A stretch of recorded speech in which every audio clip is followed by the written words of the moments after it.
اعوذ باللہ من الشیطان الرجیم بسم اللہ الرحمن الرحیم اقرأ باسم ربک الذی خلق خلق الانسان من علق اقرأ وربک الاکرم الذی علم بالقلم علم الانسان ما لم يعلم صدق اللہ مولانا العظیم۔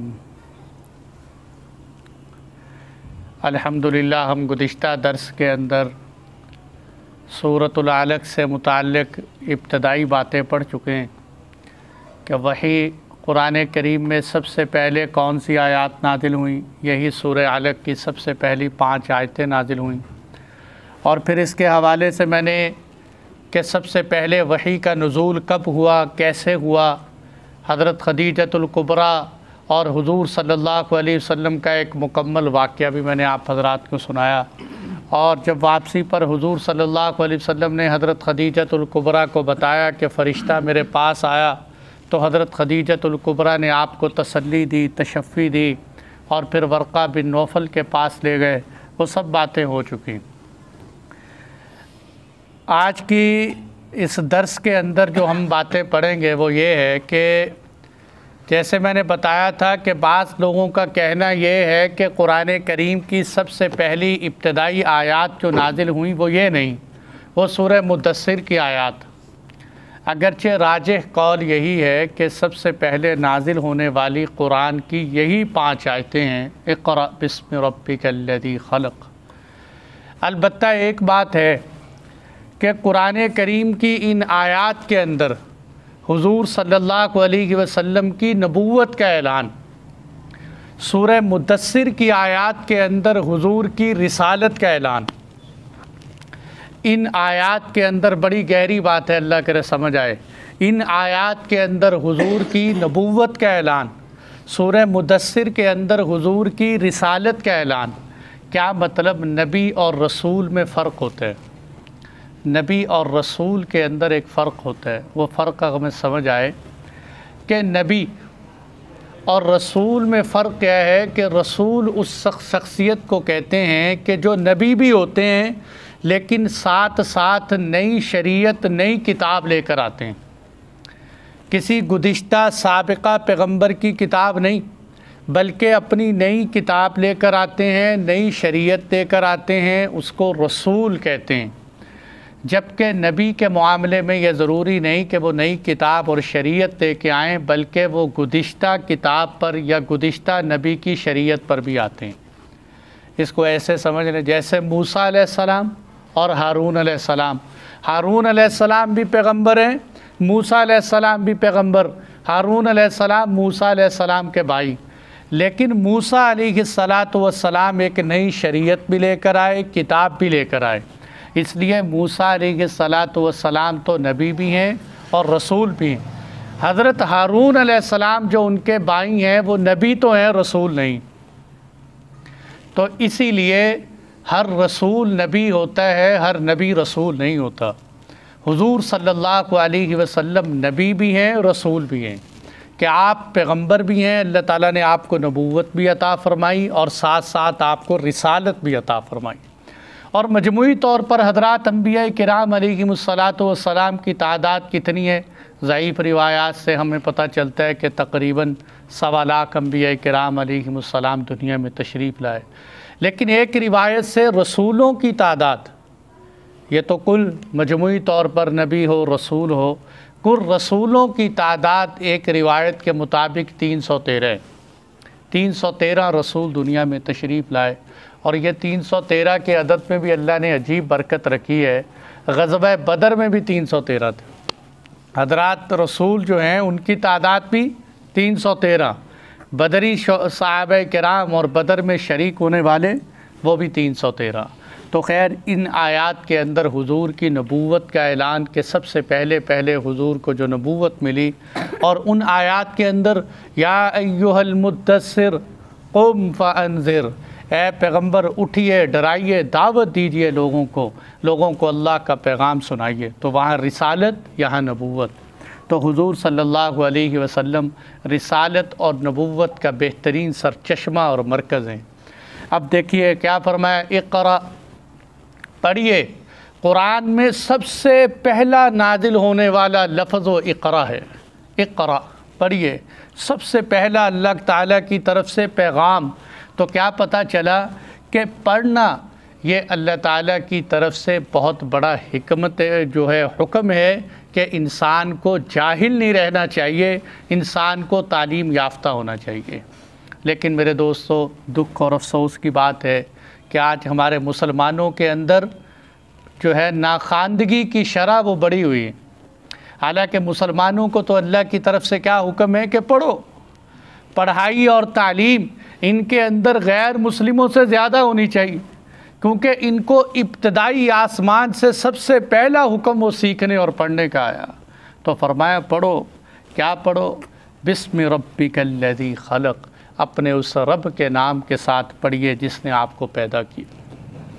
اچھا، اللہ کی شان دیکھیے، حضور سے اللہ کو محبت دیکھو کیسی۔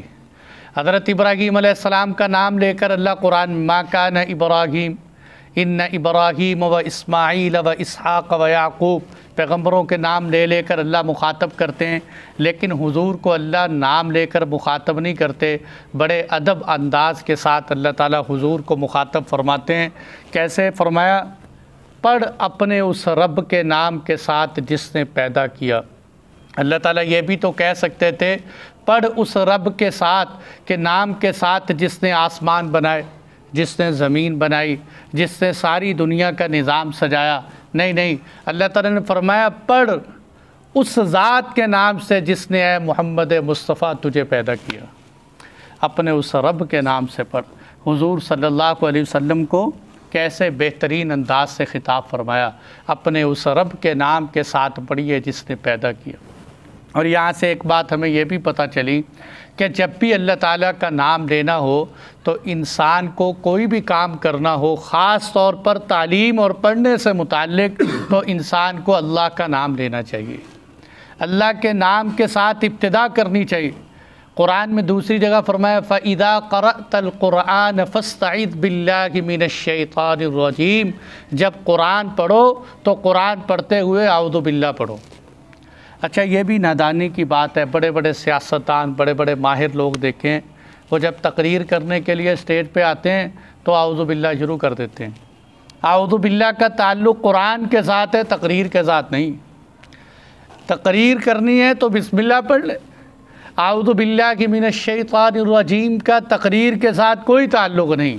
اللہ نے قرآن میں کہا جب قرآن پڑھو اس وقت اعوذ باللہ من الشیطان الرجیم پڑھو۔ ہاں، جب سورہ فاتحہ، جب بھی قرآن کی کوئی آپ نے آیات پڑھنی ہے تو اعوذ باللہ پڑھیں، تعوذ پڑھیں، اور اسی طرح باقی صورتیں پڑھتے ہوئے تسمیہ پڑھیں، بسم اللہ پڑھیں۔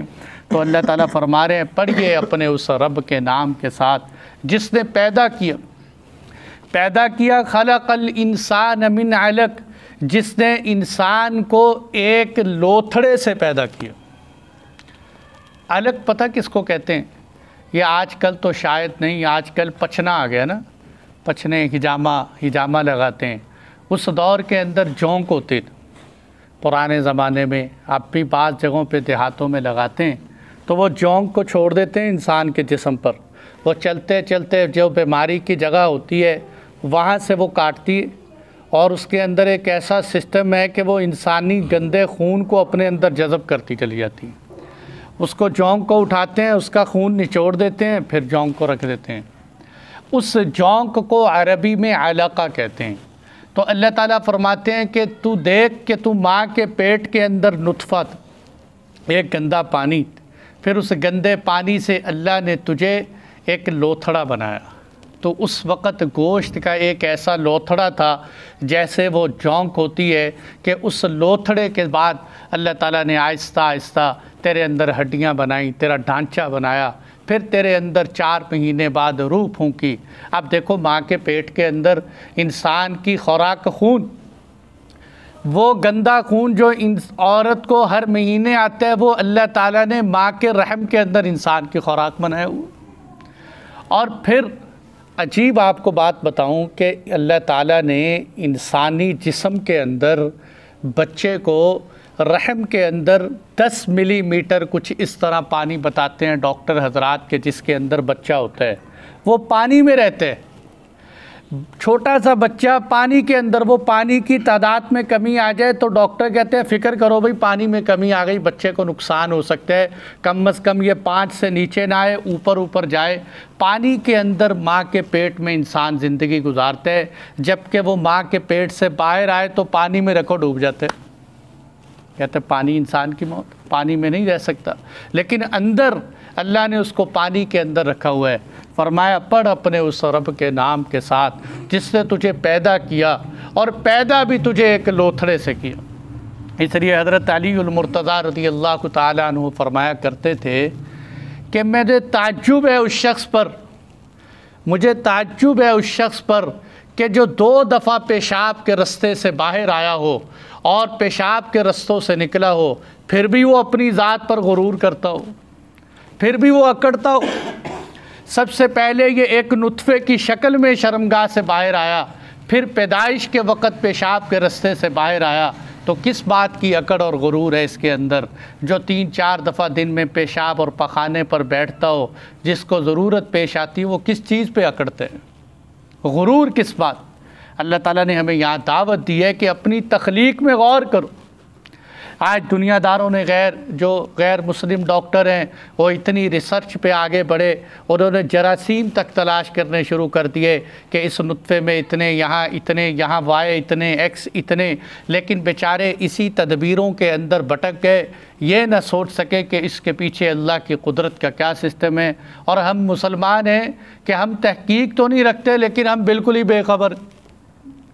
کم از کم انسان اپنی تخلیق پر غور کرے۔ اس لیے اللہ تعالیٰ نے سب سے پہلے تخلیق کی دعوت دی، اور اللہ تعالیٰ اپنی باقی صفتیں بھی بیان کر سکتے تھے، کہہ سکتے تھے پڑھو اپنے رب کے نام کے ساتھ جس نے روزی کا بندوبست کیا، جس نے آسمان و زمین کا نظام بنایا، جس نے تجھے اولاد دی۔ نہیں، بلکہ سب سے پہلے تخلیق، کہ اللہ تعالیٰ نے ساری دنیا کے نظام کو بنایا، انسانوں کو بنایا۔ جب اس نے بنایا تو اس کی فرمانبرداری کرنی چاہیے۔ جب سارا نظام، یہ تو نہیں نہ ہو سکتا کہ اللہ کی ذات نے پیدا کیا، اب انسان اللہ کی نافرمانی کرے۔ تو اور دوسری بات یہ بھی کہ جیسے شاہ ولی اللہ محدث دہلوی رحمۃ اللہ علیہ لکھتے ہیں کہ مشرکین اور موحدین کے اندر 4 باتیں، 2 باتوں میں تو مشرک اور موحد متفق ہیں، 2 باتوں میں اختلاف، 2 باتوں میں اتفاق ہے، 2 میں اختلاف ہے۔ 2 باتیں جن میں اتفاق ہے وہ کیا ہے؟ تخلیق۔ وَلَئِن سَأَلْتَهُم مَّنْ خَلَقَ السَّمَاوَاتِ وَالْأَرْضِ، اے پیغمبر آپ ان مشرکین سے پوچھئے کہ زمین کو کس نے پیدا کیا، آسمان کو کس نے پیدا کیا، تو وہ مشرک جواب پہ کہے گا لَيَقُولُنَّ اللَّهُ، یہ تو اللہ نے بنایا۔ یعنی مشرک اس بات کو مانتے ہیں کہ سوائے دہریوں کے باقی تقریباً سبھی مانتے ہیں کہ کوئی گاڈ ہے، کوئی اللہ ہے جو دنیا کا نظام چلا رہا ہے۔ اور دوسرے نمبر پر یہ بات بھی سارے مانتے ہیں کہ وہ واجب الوجود ہے، وہ اپنے وجود کے اندر کسی کا محتاج نہیں، وہ خود بخود ہے اور ہمیشہ سے ہے، ہمیشہ رہیں۔ یہ بات بھی ساری مانتے ہیں، مشرک بھی مانتے ہیں، موحد بھی مانتے ہیں۔ تیسری بات جو نہیں مانتے وہ کیا ہے کہ تدبیر، کہ اس نظام کا مدبر، اولاد دینے والا، اولاد نہ دینے والا، روزی دینے والا نہ دینے والا، وہ صرف ایک اللہ کی ذات ہے۔ اس بات کو مشرکین نہیں مانتے۔ تو اس لیے مشرکین چونکہ اس بات کا انکار کرتے ہیں، تدبیر کا انکار کرتے ہیں، سمجھتے نہیں اس بات کو، تو یہاں اللہ تعالیٰ نے تخلیق کا ذکر کیا جس کو مشرکین بھی مانتے ہیں۔ فرمایا اپنے اس رب کے نام کے ساتھ پڑھیے جس نے پیدا کیا، تخلیق کی، اور تخلیق بھی انسان کو ایک لوتھڑے سے کیا۔ اور آگے کیا فرمایا؟ اقرأ وربک الاکرم، پڑھیے اپنے اس رب کے نام کے ساتھ جو بڑی شانوں والا ہے، جو بڑی شانوں والا ہے۔ کیا اللہ اپنی بڑائی قرآن میں کیسے انداز سے، پڑھیے اپنے اس رب کے نام کے ساتھ جو بڑی شانوں والا ہے۔ الذی علم بالقلم، کہ جس اللہ نے قلم سے سکھایا، کہ جس نے سکھایا انسان کو قلم کے ذریعے، اور انسان کو علم الانسان ما لم یعلم، انسان کو وہ کچھ سکھایا جو انسان جانتا نہیں۔ قلم، یہاں اللہ تعالیٰ نے قلم کی وضاحت کی۔ ایک حدیث میں آتا ہے اول ما خلق اللہ القلم، سب سے پہلے اللہ تعالیٰ نے قلم کو پیدا کیا اور قلم سے کہا لکھو۔ قلم کہنے لگی یا اللہ کیا لکھوں؟ اللہ تعالیٰ نے فرمایا اکتب ما کان، لکھ دے جو کچھ پیچھے ہو چکا، ما یکون جو ہو رہا ہے وہ بھی لکھ دے، وما کائن الی یوم القیامہ جو کچھ قیامت تک ہوگا وہ سارا ہی لکھ دے۔ تو قلم نے میں نے کیا کھانا ہے، کب پیدا ہونا ہے، کیا کھانا ہے، کیا کمانا ہے، کب موت آنی ہے، کس جگہ پر آنی ہے، کہاں جانا ہے، کہاں قبر بننی ہے، کل کتنے کمانے ہیں، سب کا سب کچھ لکھا جا چکا ہے۔ تو اللہ تعالیٰ نے سب سے پہلے قلم کو پیدا کیا۔ اور دوسری روایات میں آتا ہے کہ سب سے پہلے حضور صلی اللہ علیہ وسلم نے فرمایا کہ اللہ تعالیٰ نے مجھے پیدا کیا اس وقت جب آدم علیہ السلام ابھی مٹی اور پانی کے درمیان تھے۔ اور ایک روایت سے پتہ چلتا ہے کہ سب سے پہلے اللہ تعالیٰ نے پانی کو پیدا کیا۔ تو ان روایات میں جوڑ کیسے بٹھایا جا سکتا ہے کہ لکھنے والی چیزوں میں سب سے پہلے اللہ نے قلم کو پیدا کیا، اور نورانیت کے اعتبار سے اللہ تعالیٰ نے سب سے پہلے انسانوں میں سے حضور صلی اللہ علیہ وسلم کو پیدا فرمایا۔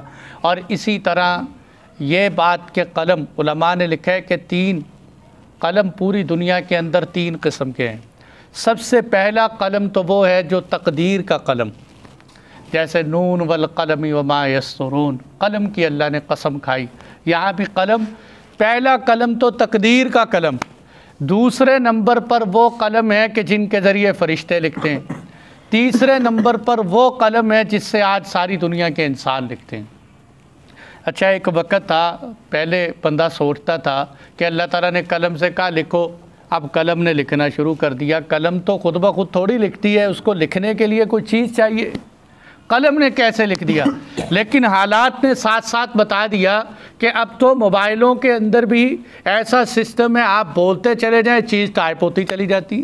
اللہ تعالیٰ کی طرف سے پیچھے سے حکم تھا، قلم لکھتا جا رہا تھا۔ تو یہ تو بات سمجھنی بڑی آسان ہو گئی۔ تو اس لیے قلم کی بڑی فضیلت ہے، اور یہ قلم کے فضائل میں سے ہے کہ اگر آج قلم نہ دنیا میں ہوتے تو ہمارے بڑوں کی تاریخ محفوظ نہ ہوتی، یہ ذخیرہ احادیث آج ہم تک نہ پہنچتا۔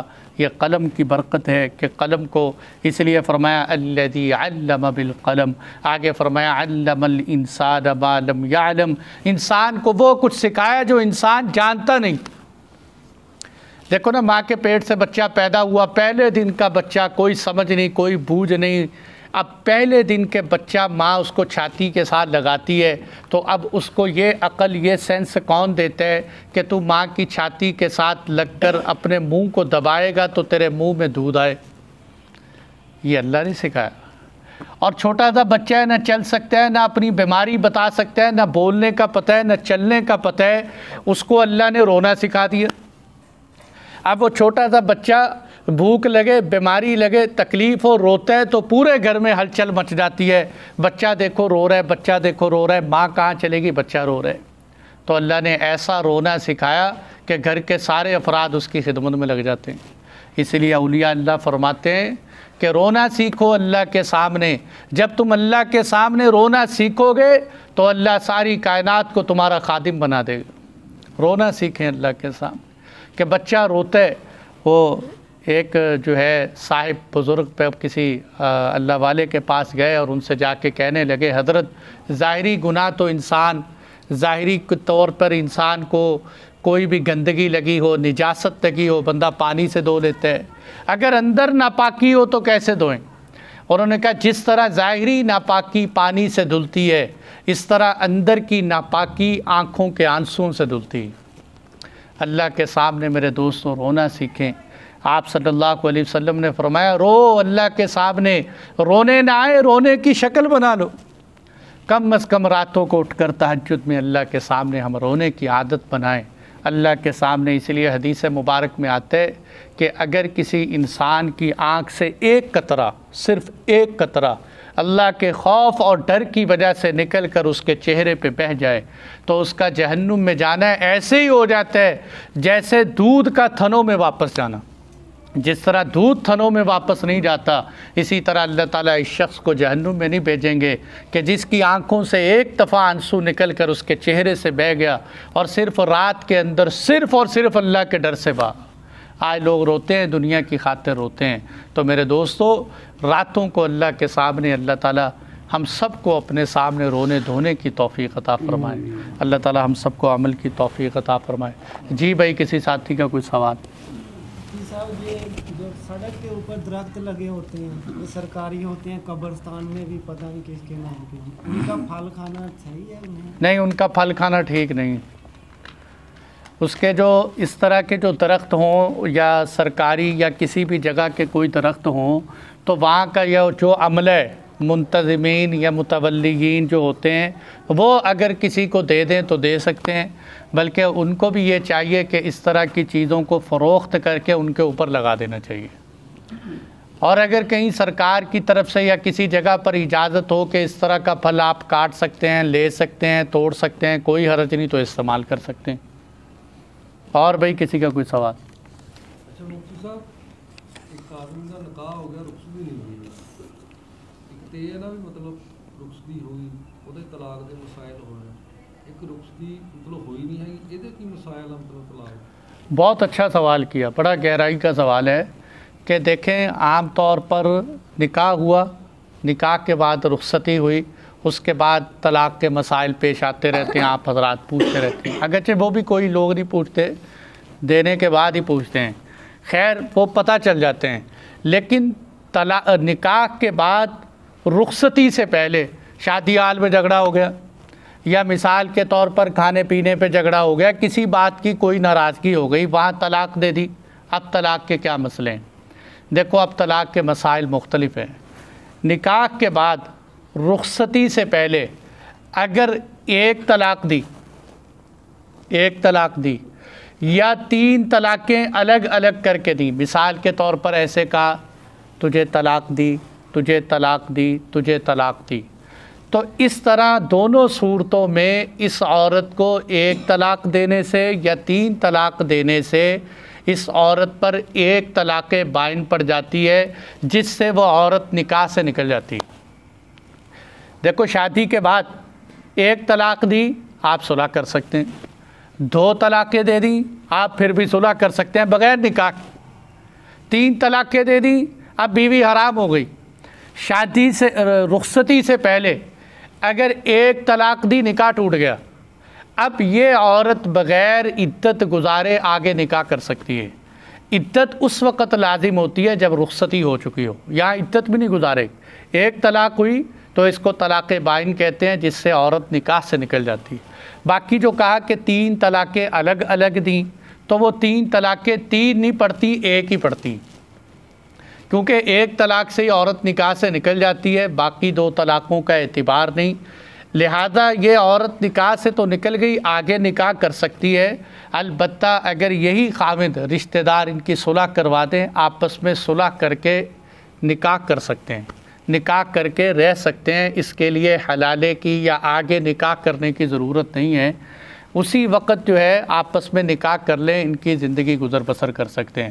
اور اگر رخصتی سے پہلے اکٹھی تینوں طلاقیں دے دیں، مثال کے طور پر کہا میں نے تجھے 3 طلاق دی، یہ نہیں کہا ایک طلاق دی، طلاق دی، طلاق دی، بلکہ کہا تینوں طلاقیں تجھے دے دیں، تو اب اس صورت میں یہ عورت اس پر مستقل حرام ہو جاتی ہے۔ اور بھائی کسی کا کچھ سوال؟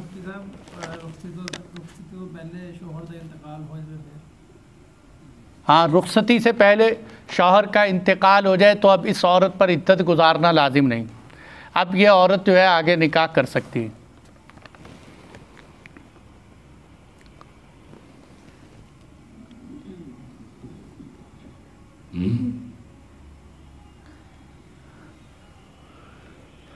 جی، پہلا سوال ہے، سعودیہ میں 12 ربیع الاول نہیں منایا جاتا، اس بارے میں بتائیں۔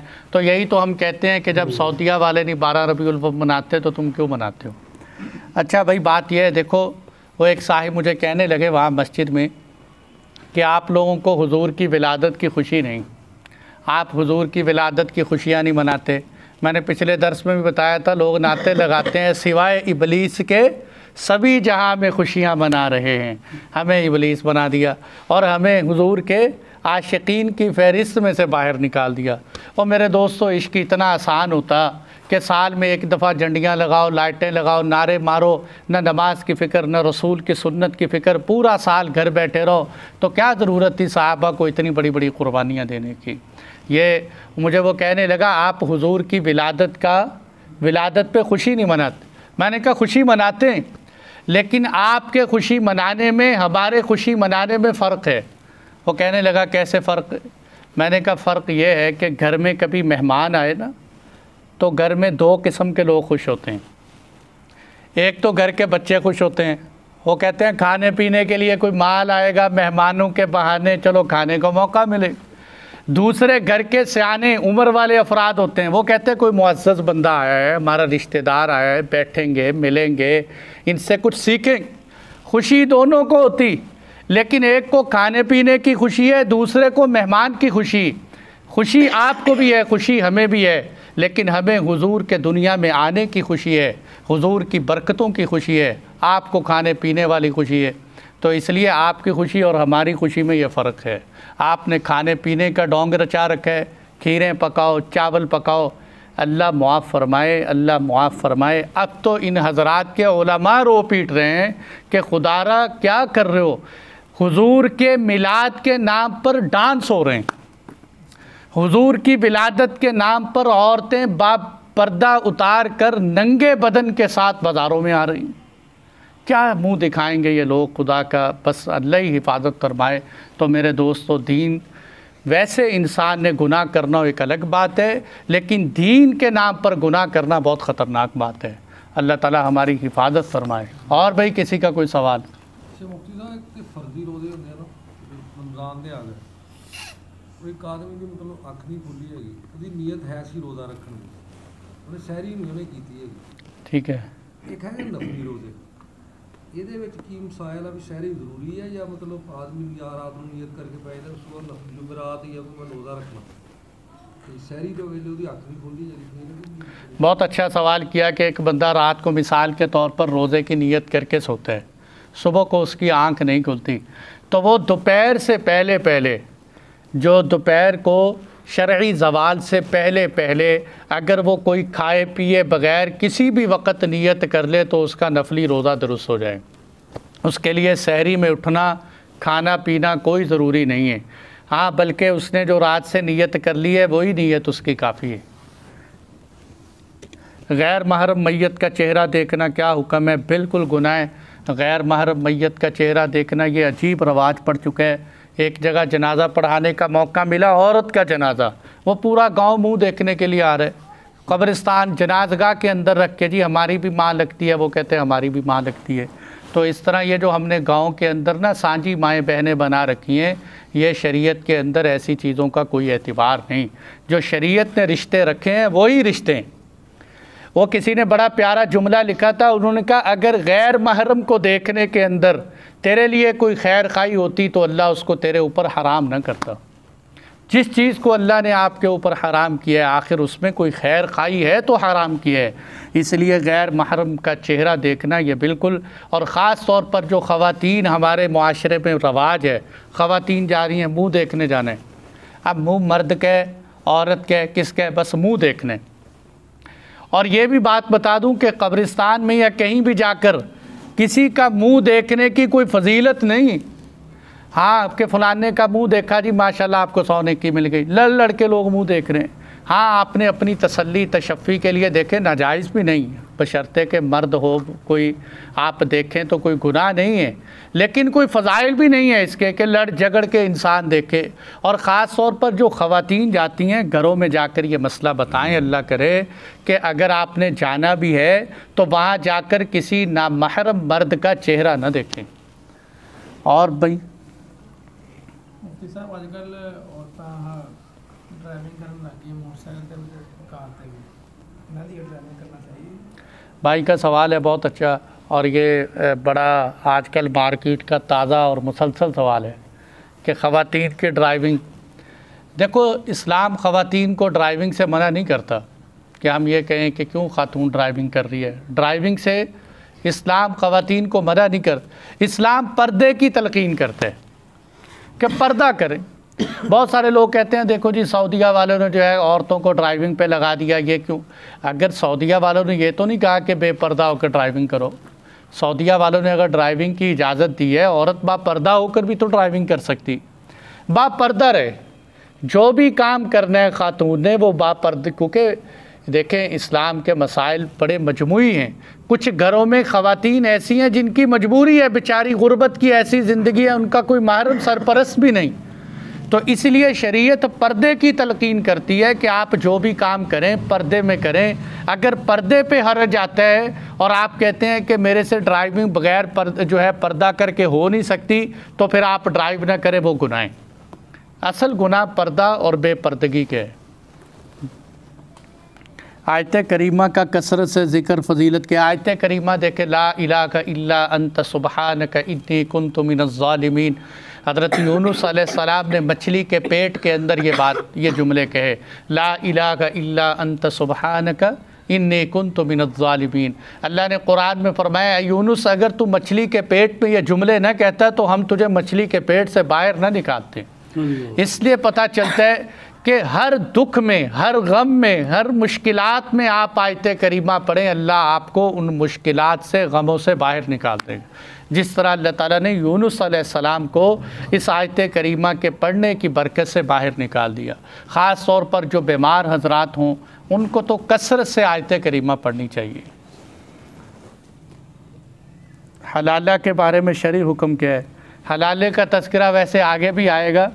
دیکھیں حلالے کے بارے میں ایک بات یاد رکھیں، حلالے کا تذکرہ قرآن میں ہے۔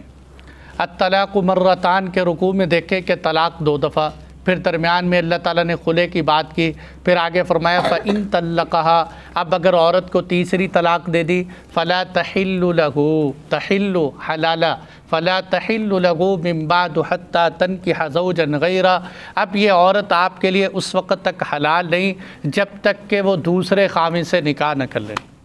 تو یہاں حلالے کا تذکرہ قرآن میں موجود۔ دوسری جگہ حضور صلی اللہ علیہ وسلم نے فرمایا، بڑے اچھے طریقے سے سمجھنے کا مسئلہ ہے، دوسری جگہ پر حضور نے فرمایا اللہ کی لعنت ہو شخص پر، اللہ کی لعنت ہو شخص پر جو حلالہ کرے اور جو حلالہ کروائے۔ یہاں حضور اس پہ لعنت فرما رہے ہیں، یہاں قرآن اس کی اجازت دے رہے۔ تو اس سے مسئلہ کیا نکلا؟ مسئلہ یہ نکالا فقہا اور محدثین نے کہ اس شرط کے ساتھ نکاح کرنا کہ میں نکاح کر رہا ہوں، آپ میری بیوی کو ایک جو ہے اپنے پاس رکھو تھوڑے وقت کے لیے اور پھر واپس مجھے لوٹا دینا، طلاق دے دینا، اس شرط کے ساتھ حلالہ کرنے والے پر اللہ کی لعنت برستی۔ ہاں اگر عام اس نے آگے شادی کی، نکاح کیا، نکاح کرنے کے بعد اگلے بندے نے اس کو اپنی خوشی سے، یہ نہیں کہ زبردستی، اس سے لوگ ایسے کرتے ہیں گن پوائنٹ پہ زبردستی طلاق لے لیتے ہیں، اس نے اپنی خوشی کے ساتھ طلاق دے دی، اب وہ عورت عدت گزارے، عدت گزارنے کے بعد وہ پہلے خامد کے نکاح میں آ سکتی ہے، یہ بھی حلالہ۔ حلالہ کیا ہے؟ آج کل لوگوں نے حلالے کے لفظ کو بدنام کر دیا ہے۔ حلالہ کیا مطلب ہے کہ جب دوسری شادی کے بعد طلاق ہو گئی، اب یہ عورت پہلے خامد کے لیے حلال ہو گئی، اس حلال ہونے کو حلالہ کہتے ہیں۔ اب شریعت کا کوئی حکم ہم بگاڑ دیں تو اس کا مطلب یہ تو نہیں ہے کہ وہ ناجائز ہو جائے۔